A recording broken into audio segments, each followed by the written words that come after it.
আমি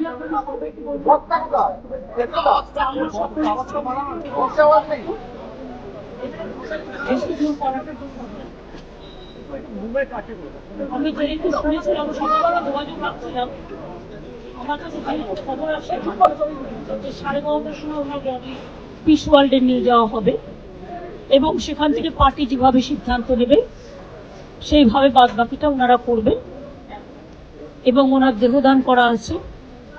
আমরা সরকারিভাবে আজকে রাজ্য সরকার ছুটি ঘোষণা করে দিয়েছি, আজকে ফুল ডে ছুটি থাকবে এবং আগামীকাল সসম্মানে রাষ্ট্রীয় সম্মানের সাথে আমরা তাকে শেষ বিদায় জানাতে চাই গান স্যালুটের মাধ্যমে। এবং আমি রবীন্দ্রকে এটাও বলেছি, আপনি পার্টির সাথে কথা বলুন, পিস ওয়ার্ল্ডে না রেখে যদি আপনারা ভাবেন যে কারণে পিস ওয়ার্ল্ডে রাখা হচ্ছে, বডিটা এমবার্ন করে রাখলে 72 আওয়ার্স ইন্ট্যাক্ট থাকে, সেক্ষেত্রে আপনারা রবীন্দ্র সদনেও রাখতে পারেন, নন্দনেও রাখতে পারেন, সেখানে অনেক মানুষ আছেন যারা দেখতে পারে, কারণ শেষ দেখা তো সবাই দেখতে চায়। এবং তারপরে দল যা সিদ্ধান্ত নেবে, বিধানসভাতেও নিয়ে যেতে বলেছি, স্পিকার সাহেবও ফোন করেছিলেন ওনাদের। কাজেই উনি দীর্ঘদিন বিধানসভার জনপ্রতিনিধি ছিলেন, মুখ্যমন্ত্রী ছিলেন, লিডার অব দ্য হাউস, এবং তাছাড়াও অনেক ডিপার্টমেন্টের মিনিস্টার ছিলেন দীর্ঘদিন। কাজেই ওনার মৃত্যুটা রাজ্যের পক্ষে একটা বড় লস।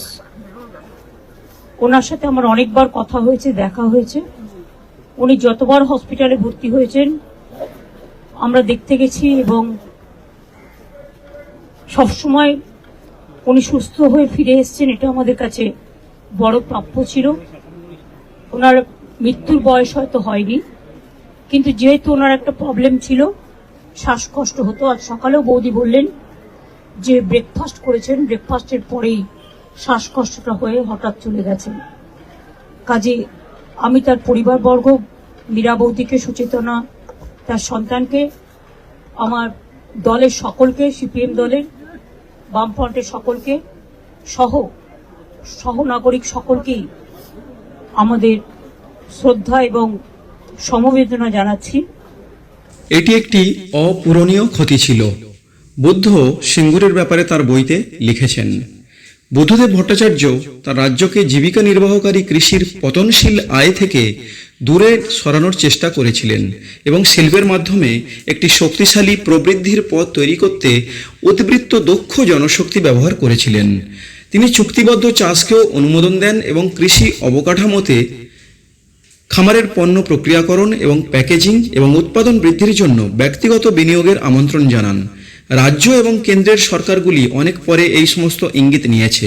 ভট্টাচার্যও চেয়েছিলেন যে তার দল পঙ্গু করে দেওয়া বন্ধের উপর অতিরিক্ত নির্ভরতা থেকে বেরিয়ে আসবে এবং পরিবর্তে একটি ইতিবাচক কর্মসংস্কৃতি তৈরি করবে। এবং তার অনেক সিপিএম সহকর্মীর বিপরীতে তিনি শিক্ষা প্রতিষ্ঠান এবং জনজীবনে তার পার্টির আধিপত্য ভাঙার জন্য সত্যিকারের চেষ্টা করেছিলেন। এই সবের মধ্যে অন্য সব কিছুর মতো সিপিএমকে ভিন্ন দিকে নিয়ে যাওয়ার জন্য তার প্রচেষ্টা হয়তো অনেক দেরিতে এসেছে, তবে ভট্টাচার্যের জনপ্রিয়তাকে শুধুমাত্র ভোট দিয়ে পরিমাপ করা ভুল হবে। হ্যাঁ, 2011 সালে তার নিজের বিধানসভা কেন্দ্র যাদবপুরে তিনি হেরেছিলেন যখন তার দল ক্ষমতা হারিয়েছিল, কিন্তু অনেকেই তাকে কৃতিত্ব দেন তার দল 5 বছর পরে আসনটি ফিরে পাওয়ার জন্য। এমন এক যুগে যখন রাজনীতিবিদদের মধ্যে নিজের স্বার্থ একমাত্র আদর্শ, তিনি ব্যতিক্রম ছিলেন। একজন বাঙালি ভদ্রলোক এবং একজন কমিউনিস্ট আচারিক উভয়ের জন্য উপযুক্ত অবসর জীবনযাপন করে সম্মান অর্জন করেছিলেন। বাংলা হয়তো তাকে ভোট দিয়ে পদচ্যুত করেছে, কিন্তু সেই বাধ্যতামূলক অবসরে এটি তার মধ্যে আরও একটি আইকন আবিষ্কার করেছিল। একজন দুর্বল বৃদ্ধ, একটি পাজামা পরা, জনসাধারণের আলো থেকে দূরে থাকা, একটি শান্তিপূর্ণ অবসর জীবনযাপন করা, যা হবে সম্পদে অনেক ধনী লোকের হিংসা। এই সমস্ত সময়ে তিনি 2টি বই লিখেছেন, ফিরে দেখা এবং ফিরে দেখা 2, যেখানে তিনি তার মুখ্যমন্ত্রী হিসাবে তার মেয়াদ, বিরোধীদের ভূমিকা এবং রাজ্যপালের ভূমিকা সম্পর্কে পর্যবেক্ষণ করেছেন। ভট্টাচার্য সিঙ্গুর নন্দীগ্রামের দিনগুলিকে প্রতিফলিত করার সময় টাটাদের বাংলা থেকে সরে যাওয়ার দিক নিয়ে লিখেছেন, এটি রাজ্যের একটি অপূরণীয় ক্ষতি ছিল। মাঝে মাঝে ভাবি কোথায় ভুল করলাম, এটা কি ভূমি অধিগ্রহণ ছিল নাকি জমি অধিগ্রহণের প্রক্রিয়া ছিল? আমি কি বিরোধীদের প্রতি খুব নরম ছিলাম? সেই অভিজ্ঞতা থেকে আমরা শিক্ষা নেব। বাঙালিরা হয়তো তাকে মুখ্যমন্ত্রীর পদের জন্য উপযুক্ত খুঁজে পায়নি, কিন্তু অবসর গ্রহণের পর পাম অ্যাভিনিউয়ের পাড়ায় একটি সাধারণ সরকারি ফ্ল্যাটে থাকা তাদের আশ্বস্ত করেছিল, রাজনীতিকরা সব চতুর হয় না, নিপাট ভদ্রলোকও হয়।